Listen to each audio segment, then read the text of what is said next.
after she caught the case, I was very much so like over it. I was very much so tired of everybody. Y'all moved me here away from my freaking sisters in the other house into this house with all these crazy little kids, which is like, it's cool because, you know, they do what I say and stuff, but, you know, and y'all had her arrested, like, y'all let her get locked up. Like, not even arrested, but locked up. I was so, like, behooved. I really was. I was just like, y'all really let them take her? Okay, I'm gonna show you. I'm gonna show you, right? So, you know, I think it was the very next day, but I had to go to a therapy meeting because they make you do therapy. And when I went to therapy, because I have been getting in so much trouble for since I got in there to that house, I was not on level. Level is whatever point system that they have, so you can get like allowance, go on the little excursions and stuff that they do, stuff like that. You know, I didn't care. I'm not gonna lie. I didn't really care. I kind of was making money, had a job, you know, doing my own thing. So it didn't really faze me too much. I didn't really need the points, right? I didn't care to ever be on level, right? But there's one day when I had my therapy meeting, mind you, I forgot that we even do levels. I forgot that they even have levels at this place. Like, I literally been just doing my own thing since I got here. I don't know what you're talking about. I've never been on level. You know, I don't do that. That doesn't apply to me, you know? So, but when you're not on level, you're not supposed to have your phone. Me personally, I bought my phone. You're not going to take anything from me that you did not purchase. What? Who are you? Y'all just work here. You know, and like, I felt like that was very much so, no, not okay. Like, I had to work and spend my hard-earned money, okay, at 16 to buy me my phone, pay my own phone bill. And you're going to want to tell me that I have to give you my phone because I didn't make some made-up point system that y'all got going on? No. Not a chance. So, knowing that, I was like, when I go to therapy, she's going to try to take my phone. I'm going to just leave it in my room under my pillow. Okay? Should nobody be going in my room, right? Wrong. I come back from therapy about 20 minutes later, and I see the most grumpiest, Grinch-hating staff that we had at the time walking her ass down the stairs with a bag full of stuff and my phone in her hand. They did room searches on everybody's room. And you might think like, okay, well, if you're not supposed to have it. No, when we say room searches and you're not supposed to have it, it's like the dumbest shit, okay? It's the dumbest shit, you know? And understandably, different girls that go through the situation, they have different, like, you know, backgrounds and stuff. So there has been instances, like, I'm not saying that the rule should just not exist. There has been instances where people have hurt themselves or tried to hurt others and stuff with these objects that we are not allowed to have, like safety scissors, shaving razors, what else? Pencils, like, you know, very much so locked down. And I did not like it. I did not know. I'm not used, especially because I was not used to that. Like, they would literally, we would wake up, shower, do what we had to do, and then once you went downstairs, you were not allowed to go back to your room. What do you mean I'm not allowed to go back to my room? So then if you did not comply and you stayed in your room, they would take you your points and you wouldn't make level. I'm not gonna lie, I was never on level because, like, once you got on level, it's like, okay, well then, in order to get off level, I gotta give you my phone for 2 weeks. That is never gonna happen. No, I don't know what, like, you want me to sit in here for 2 weeks with nothing to do but looking at these crazy little kids in these 4 walls? Yeah, they had me surely mistaken. And you might be wondering, like, so how did you get your phone back? I'm finna tell you. This may or may not be also one of the main reasons why they tried to call me like the ringleader. But I wasn't really the ringleader. I knew that if I did it, y'all would have threw the book at me. So, you know, why would I do that? This is what happened. So basically, when I found out they took my phone, I was pissed. I asked for my phone back. They said no. I told them they don't have no right to take my phone because you did not pay for my phone. They said, I'm not on level. They're not giving me my phone back. I said, okay, bet. So when when all the rest of the other children got home from school and their meetings and everything else they were doing, I put everybody on notice because, mind you, upstairs is locked. So can't nobody really go and see that their stuff is missing. And the plan was to not let anybody see that their stuff is missing until, like, it's nighttime and everybody kind of gone anyway. So what really can you do about it? You know what I mean? No. Nope. As soon as every single last person walked in individually, I let them know, hey, just to let you know, they took your phone They took your razors. They took your paint. They took your nail polish. You know what I mean? Like, they took your weed pen. I'm telling. What the hell? I'm telling. And so, all these 13, 14-year-old kids that just got their rooms raided and thrown everywhere, like everybody's room was a mess, they start tearing up the group home, throwing in the kitchen, throwing flour and egg everywhere, flipping chairs, screaming, yelling.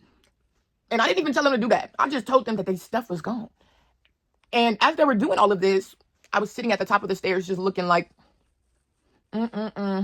shaking my head. And then there was this one girl who, I think she was like 13, but she definitely been through some things. I wonder where baby girl is at now. I hope she's doing well.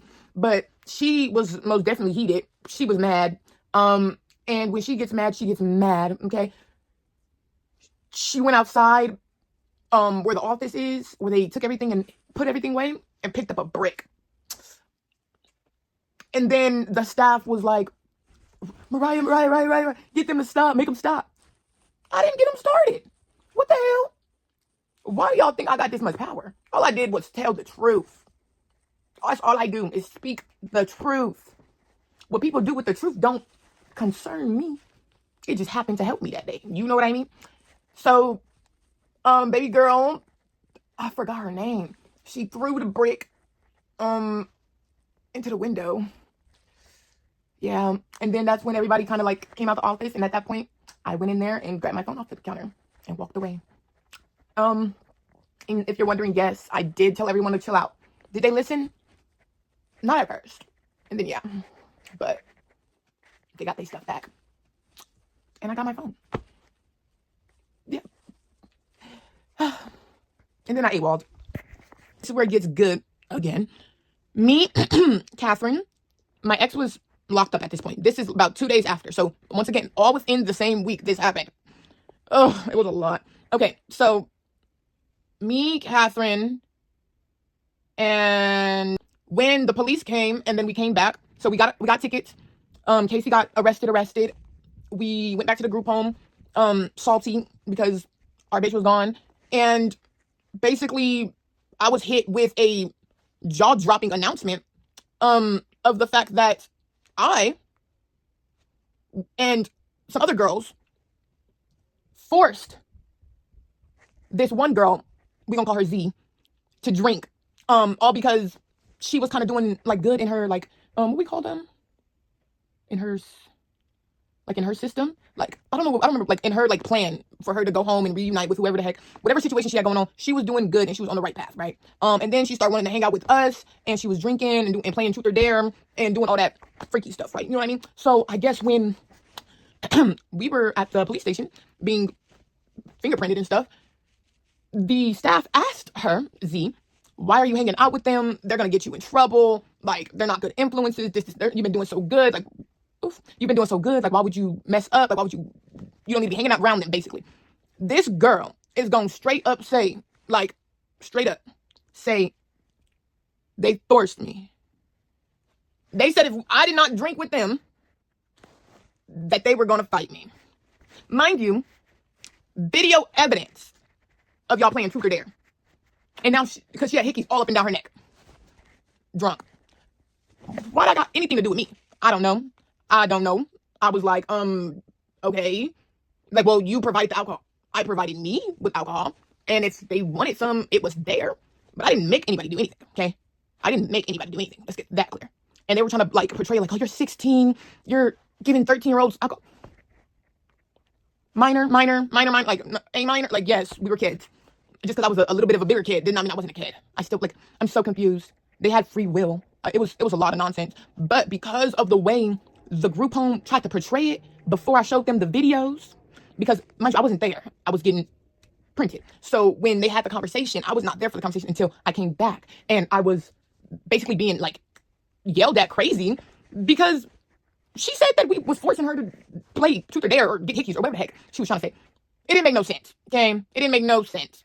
She just didn't want to get in trouble. She was trying to, no. It didn't make no sense. But even though I was not in any trouble, like, I had the videos, like, to be like, girl, you're literally living your best life by yourself with nobody, like, initiating stuff. You know what I mean? Like, that had nothing to do with me. Once I showed them the videos, like, there was really nothing, like, to be said. I'm like, so y'all just gonna, y'all just was gonna believe the lie and sit there and try to reprimand me or look at me crazy for a lie. But once I sit there and show y'all the proof that it is a lie, it's just a, oh, well, okay, like, well, we're sorry. Like, you're good, we'll talk to her. But y'all was ready to kick me out 2 minutes ago. I'm confused. Y'all was ready to kick me out over a lie. But the that actually lied don't get no type of reprimand or nothing. That don't sound right to me. No. And also, to me, that was too serious to just be like, why are you lying on me? I'm grown now, so I'm not gonna even lie to you. The matured, healed version of me definitely is just like, girl, you know what you did and what you didn't do. Like, if it was already cleared up, I really didn't have to take it into my own matters and clear it up more. But at the time, my ego was very much so in control. And I felt like, why are you playing with me? Like, I've been so nice to you. Like, I thought we was cool. And you being a weirdo? Like, I just felt betrayed. And I needed my ones. I really did. I needed my ones. And so I'm very heated. I just came back from the police station where I had to sit there cold and handcuffed all night. So I'm hot. My girlfriend is not here anymore because she is in juvie.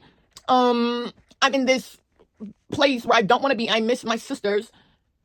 I was just mad. I was very much so angry. Very much so angry at the world. Angry at the entire world. So I needed my hand. Like, I really wanted to fight her. I wanted to fight her. Like, everything in my being wanted to fight her. And so I made that happen. Because the group home staff knew I wanted to fight her, they did not just let her walk around and let us kick it in the same room and stuff like that, because they knew I wanted to fight her. And I don't understand why people was not understanding my reasoning. I'm like, y'all literally sat here and was about to kick me out, start doing all types of weird paperwork, talking about she was being forced to. That sounds crazy, bro. I'm not gonna hold you. That sounds insanity for you to even speak that out your mouth. Okay? Yes, I was flabbergasted. I was furious. Because why the fuck would you even think to say some shit like that? I understand you're not trying to get in trouble. We all, I thought we was cool. I'm like, I think you're playing with me. I gotta show you. So I couldn't show her because they were like trying to keep us separate. So for like 2-3 days, she would go to school, I would go to school. They would kind of keep us in different cars. When we normally would drive the same like van to school, they would always have a staff with her, like to the point where she was relaxing and chilling. Instead of chilling with everybody, she was upstairs in the beanbag room, okay, with a staff member in front of the door, okay, like sitting in the chair in front of the door, so nobody could go in there. Nobody, meaning me. Okay, but see, I don't know why she did that though, because me being me, I kind of really just took that as a challenge. Like, I don't know if that's a good thing. I just took that as a challenge. Like, you think I can't get in there just because you're right there, So, hold on. Although they were doing their absolute best to keep us apart so that there would be no conflicts, I was very much so set in stone on whooping her for lying on me. I did not care about nothing. And honestly, we had there was always fights, always something happening. The police never really ever got involved, okay? And that's how I know I did too much. Like, way too much. Because we would fight and then like they would just write it up. But I believe because of the severity of the injuries, they kind of had to call the police. And yeah. So the day that happened, I'm like trying to fight her all day. They're keeping her away from me. They're trying to hide her in like the different rooms, keeping the staff next to her so I don't get too close. Blase, right? It was time to go upstairs for nighttime because they opened the upstairs at night. And I seen her in the beanbag room with the door closed with the staff in front of her. Okay. But me being mean and being smart, I told the girls to go in the hallway, like, and hit the corner and start fake fighting because it was nighttime and we only had the one staff upstairs. So she would have had to have gotten out of her seat in order to go see why they were fighting. Like, it was a good plan. At least I thought. What had happened was the plan did not go to fruition. She was sitting in the chair in front of the thing, and then they start fighting. And instead of getting out of the chair, she kind of just leans really far forward to kind of peek her head around the corner. I was not accounting for that. But I made it work. Hear me out. I Superman ran because I was hiding on the stairs. I'm up the stairs, like looking at her, seeing if the plan's gonna work. She leans up but doesn't get off the chair, and I run full sprint. One foot on the chair, other foot above the chair, feet hit the ground, door open at the same time my feet hit the ground. This was fast, okay? This was fast. And within like 10 seconds, I'm on, like, she's in the middle beanbag in the middle of the room, and I'm on top of her, just boom, boom, boom, boom, you know? That's when the staff that was sitting in the chair, she, like, obviously she's trying to break it up and stuff, so she comes in there and she pulls me off. When she pulls me off, the other girl, she lied on because she said it was about 3 of us who said that we were going to beat her up if she didn't drink or whatever the case. Me, Baby K, and then this one girl. Oh my God, what is her name? Oh my God, what is her name? It's going to come to me. I can't remember her name. It's going to come to me. That's crazy. No way. I know her name. It's going to come to me. Anyways, but they came into the room as I'm being forcefully pulled off of her, and they start hitting and kicking her too, right? So at that point, I'm like, okay, y'all, stop. Okay, we're good. We're good. Like, we're good. We're done. And she gets up, and she basically was like, she couldn't breathe and her ribs hurt. And at that point, I knew I done fucked up. At that moment, I knew I fucked up. Like, bad. You know, like, I knew this was going to do it for me. So, as they escorted her downstairs into the office so that she can get, like, looked at and stuff, I already knew what time it was. I was on go. I was on go. So, I told Catherine, oh, Miko. Her name is Miko. I don't know why I could not remember that. That's so crazy. I told Catherine, I was like, look, I'm about to pack a bag and I'm about to leave. They're going to call the police. And because you jumped in at the end, you're going to get in trouble too, babe. I need you to come with me, okay? And so that's when Baby K started crying. And she was just like, I don't want to go to jail, fool. Oh, I miss her voice. And she's like, oh, I don't want to go to jail, fool. Like, and I'm like, okay, so then pack your bag and let's go. Like, we don't have no time. They're on their way. They're coming, you know? Like, they're coming. We pack our bag. I'm looking around. I'm like, where's Miko? Like, no man left behind. I go into her room. She's in the bed. Miko, what are you doing? We gotta go. She said, I'm gonna just pretend to be asleep.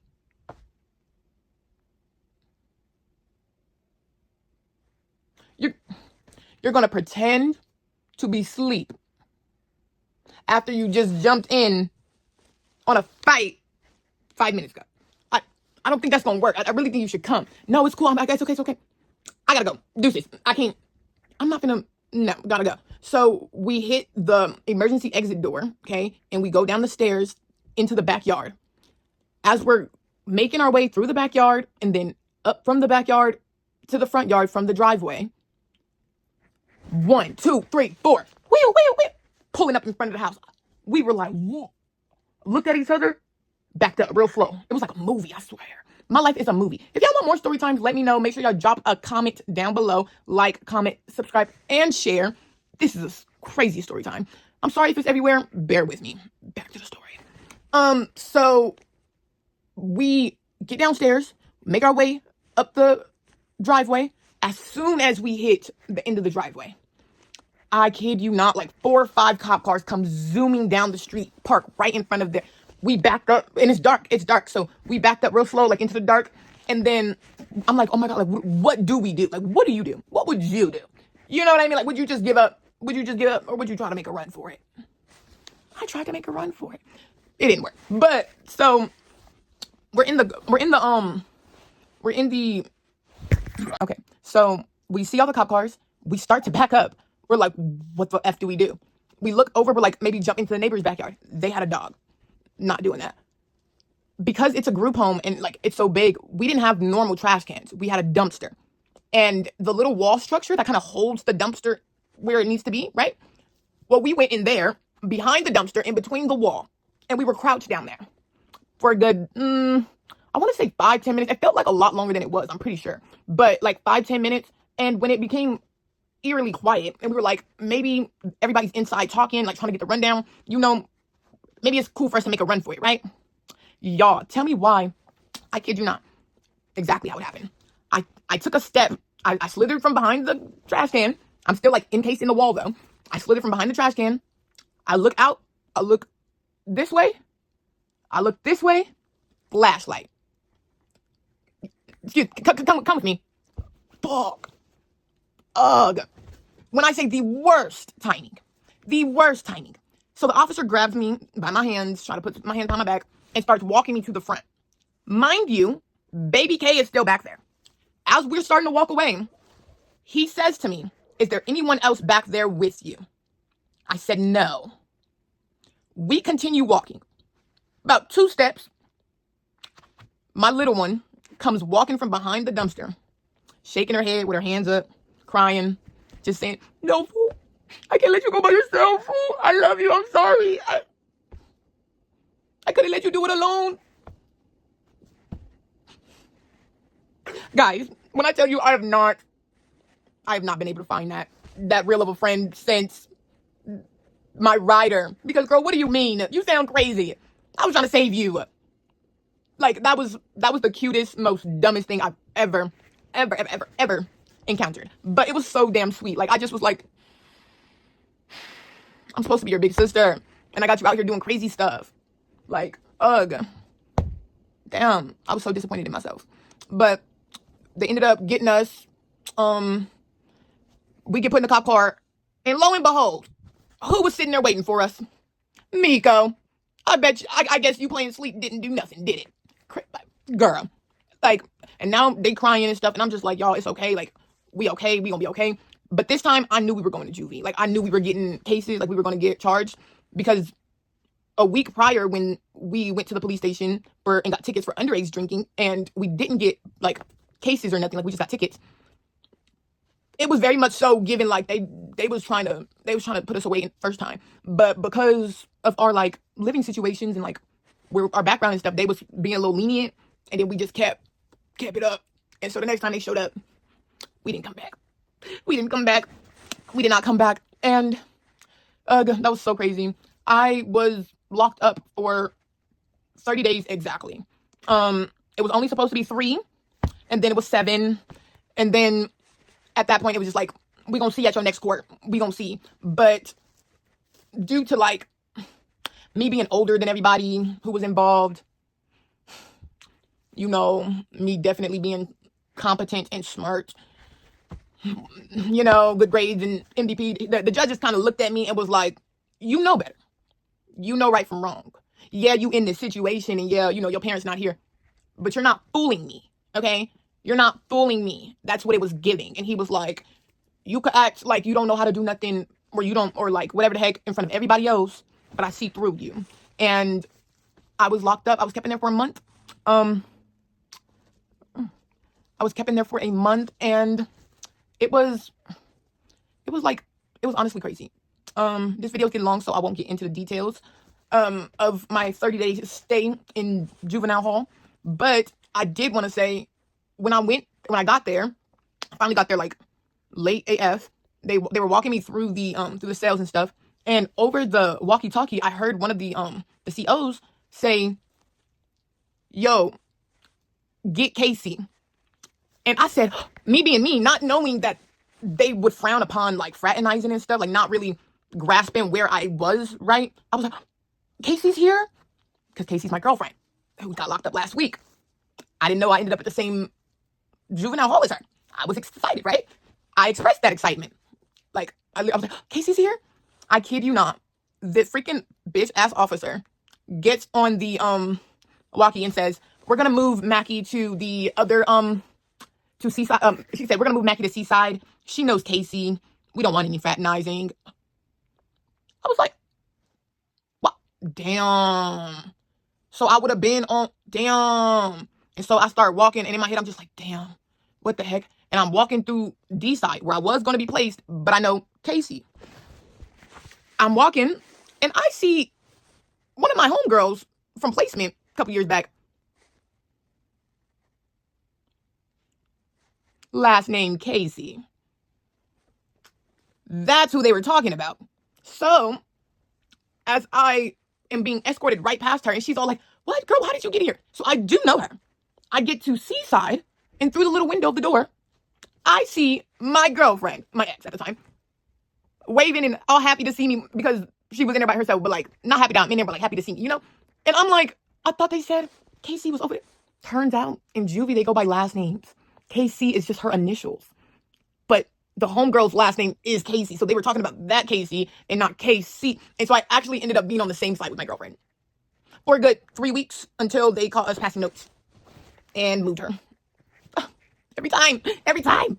Sadly, they did not put baby K in the same facility as us. She was at Los Padrinos LP, and we ended up at Central. So we kind of got split up, and that's the end of that story. I'll drop another one if you guys want to know what actually went down during my 30 days. And any other stories you guys want to know. My life is a literal movie. I've been through so much, but it's made me the person I am today. So, hey man, say man, you gotta live to learn, and you gotta learn to live. Okay, clock it. It's right in this motherfucker. You already know what it is. Thank you for tuning in. If you made it this far, you might as well just subscribe. I'm just saying, if you haven't already, you should have. Like, comment down below, subscribe. Don't forget to drop a 3-leaf clover just so I know you're paying attention. And an RIP for the beautiful baby girl in the sky. And a happy 20th birthday to Catherine Aguilar. I love you, little one. We've been through a lot together, and I wish you were here to experience the rest with me.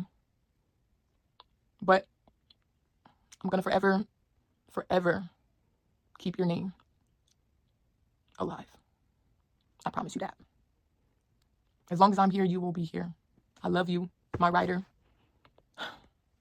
This is Riot. We're signing out. Also, she's El Salvadorian, not Mexican. Just had to let y'all know because she would have whooped your asses in the comments. She didn't play that.